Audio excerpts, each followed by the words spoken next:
We are 8 days into a government shutdown that has no end in sight. Joining me now is a veteran of shutdown fights that seem to roil Capitol Hill every few years. The former House Speaker of the House of Representatives, Nancy Pelosi, is here at the table. Day 8 of the government. First of all, thank you so much for being here in person. We are day 8. This is a real stalemate, unless you know something I don't. But right now what we're seeing is President Trump and Republican leaders are saying they're not going to negotiate on extending the healthcare subsidies until the government reopens. So I guess my first question is, what's wrong with that position? Why not open the government and then negotiate? The government was opened, and then the Republicans closed it because they did not want to extend healthcare subsidies.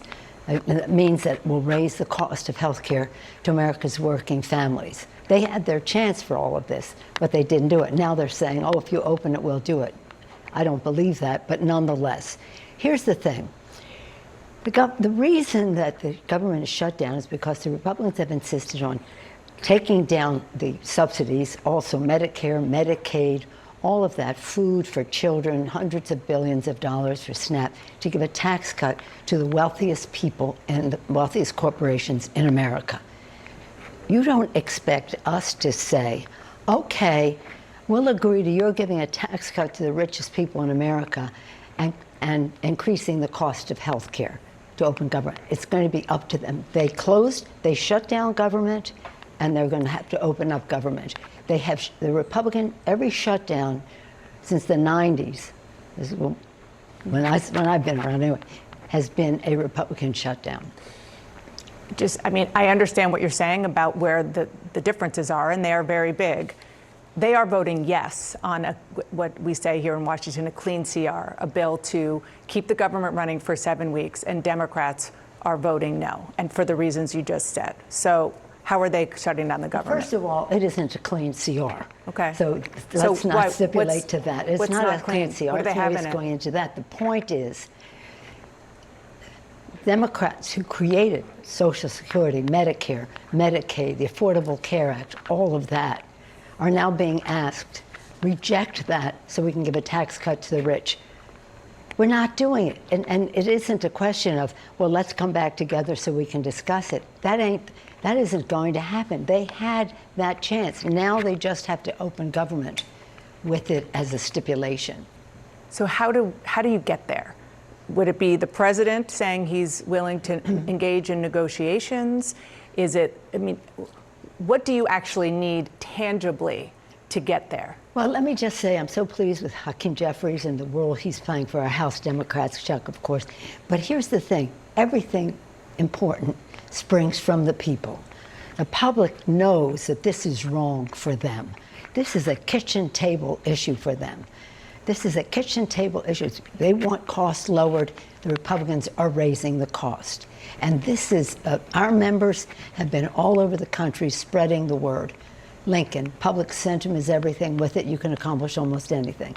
And that is what we were doing. They're going to hear from their own constituents that government has to open up under these conditions. And the conditions are that you want them to just automatically raise or extend, I should say, the subsidies for Obamacare? Yeah, not to cancel them, but also it has to be in the law. When you say cancel, they expire at the end of the year. Yeah, so they must be expired. Without any kind of negotiation over it, because they want reforms. What reforms do they want? They wanted to reduce, So you just don't buy any of it? What do you mean reforms? I'm just telling you what they've been on TV saying constantly. I know that's what they say on TV, but look at history, look at the experience. When he was president before, he was going to whatever. He said, Obamacare sucks. That's what he said, Obamacare sucks. It's not about reforms. We're all interested in reforms all the time. The subsidies are a reform. Under Biden, they are an improvement over the Affordable Care Act, and I'm very proud of the Affordable Care Act and the reforms. But they have not, they wanted, over 70 times they voted to repeal the Affordable Care Act. But this is a very specific part of the Affordable Care Act that you know better than I is popular in a lot of their districts and that's across the country. And you say, how are we going to open it? We're going to open it because it's very popular well among Democrats, among Republicans, and among independents. But you also mentioned making cuts to programs that Congress had already approved, Yes. raising. So you're talking about a wide array and wide range of wants and sort of demands that Democrats have. You've been through this kind of thing many, many times.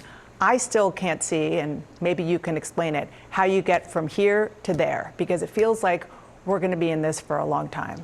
Well, when President Trump was president before, it was 35 days. Yeah. And I remind you, he said, I'm very proud of this shutdown. That's the words he used, because they don't believe in governance, and then they don't believe in the work that government does. So now they're saying they may not pay the employees that do the work, which the law that he signed says they must pay. Well, let me the ask you about employees. that. I'm glad you brought that up, because not only are they suggesting that perhaps they will not pay some furloughed workers, Yes. they're also still holding out the possibility of just firing federal workers. It's a pressure tactic against you and your fellow Democrats to do whatever it takes to vote yes to reopen the government. No, with all due respect, they were going to fire these people anyway. Just look at their game plan. They were firing them So you anyway. think it's and an the workers excuse? know that.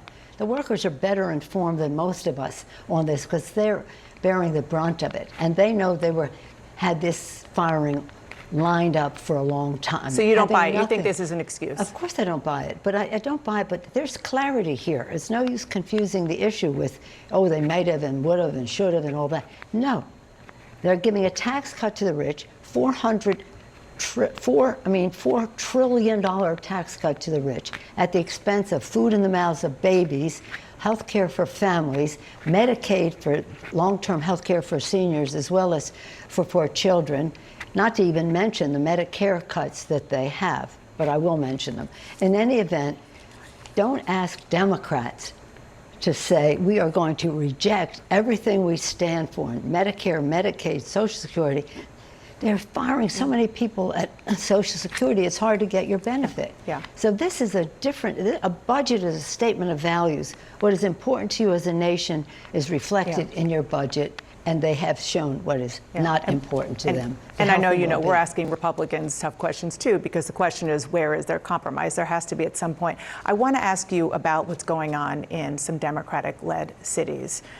President Trump this morning called for Mayor Brandon Johnson of Chicago, the governor of Illinois, J.B. Pritzker, to be jailed. Yesterday, he hinted that he might invoke the Insurrection Act to send U.S. troops into cities. You obviously come from a very well-known Democratic city, San Francisco, which so far the president is not immediately talking about sending troops in. But what should the Democrats in these cities do? What can they do? Well, let's talk about what the president shouldn't do. The president shouldn't be sending troops in. People in these cities don't want to live under military rule running their cities. What we all have as a first responsibility, the safety of the American people, whether it's national security globally or community safety in their communities. And that's where we should be working together to keep communities safe. One thing he could do is help pass ending gun violence in our country, because that's where much of the violence springs from.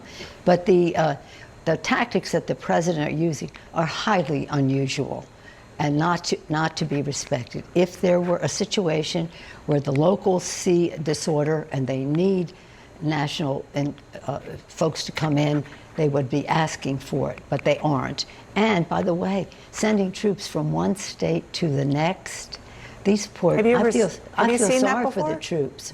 Have you seen that before? I mean, we see it when it's requested. When it's requested, that's a different story, or for the case of natural disasters, all kinds of other reasons. But to do public safety, this is a political move on the part of the president, and saying that the governor and the mayor should be imprisoned.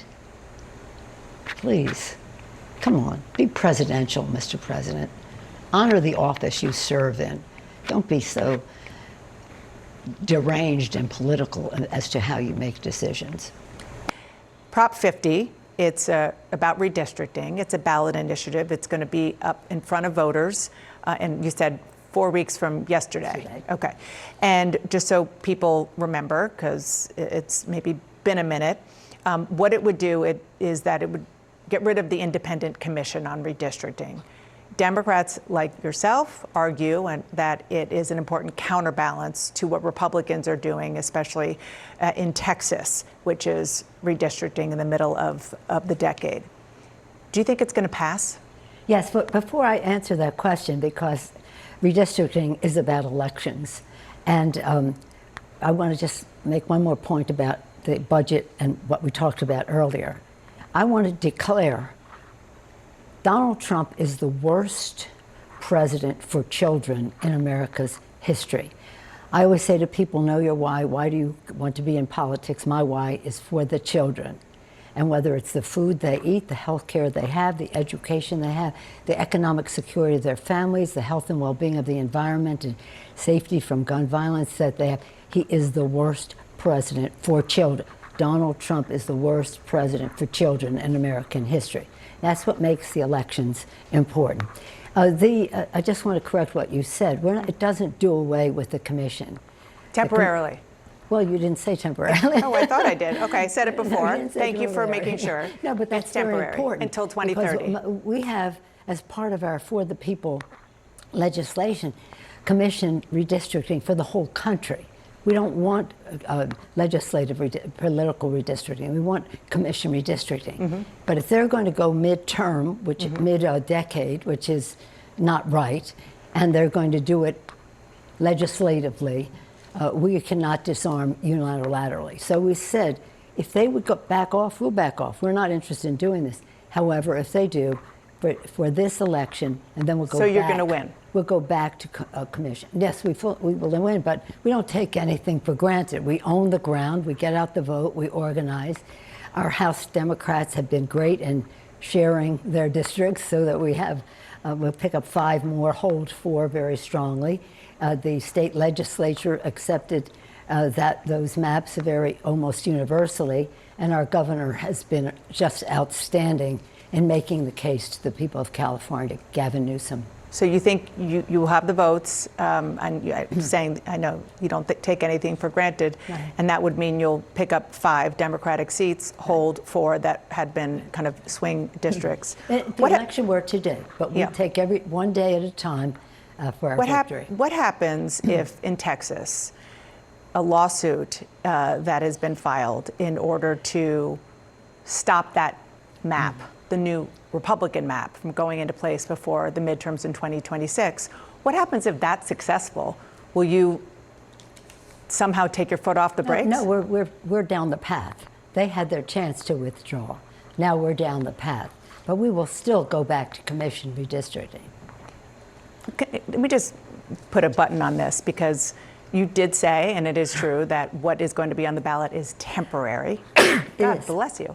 Temporary. But what if Texas, what if Texas never goes back? Do you really think this independent commission will come back after 2030, even if Texas doesn't return to the map that it has now? Well, you're asking me, will we return to a commission? Yes, we will. Okay. That is what we believe in. Yeah. That is what Zoe Lofgren's bill, our chair of our California delegation, has had that legislation for a long time. National. Everybody in the country doing commission redistricting. Speaking of things that will be on the ballot this November, in Virginia, Democrats are running hard, and there is a Democrat running for Attorney General who's embroiled in a scandal over text messages in which the Democrat, said that the GOP Speaker of the House of Delegates should get 2 bullets to the head for how he paid tribute to a former moderate Democratic lawmaker who died. He has apologized. Should he get out of the race? Well, that's up to the people, the leaders in Virginia. They have said he has apologized. What I understand is they say that on balance he's the better person to be Attorney General. But that's up to them. But I wish there would be enough fuss of all the times that people have said they were going to put a bullet in my head right in public in the public I think domain. it's because of that, that's one of the reasons I wanted to ask you that. You are somebody who knows all too well in a horrific way. We have to get rid of that kind of language. I mean, it's just not appropriate. If you were Abigail Spanberger, who's the Democrat running for governor, would you call on him to step aside? But she has to do what she has to do. She's going to be governor. She's running very well. Everybody's very proud of her candidacy. And her race is her race, and her state is her state, and it's up to her. I really don't get involved in other people's races, that the mayor of New York, that this, of that. It's up to the people in that state, and I respect their judgment and wish them well. And she and Mikey Sherrill will both be new women governors, and I'm very excited about that. Nancy Pelosi, thank you so much for being here. I really appreciate it. Oh, there's one more thing. Oh, go ahead. Because the former head of the FBI, James has Comey, been accused of lying to Congress. There's one point I want to make, and that is nobody who has lied more to Congress than Donald Trump. And that's why I tore up his speech, because it was a manifesto of lies that I said at the time. So it's so cute almost that he's accusing somebody of lying to Congress. Right. Obviously, he wasn't under oath. It's a different. Doesn't matter. He's the President of the United States speaking to the Congress of the United States. Thank you so much, Madam Speaker. Appreciate it.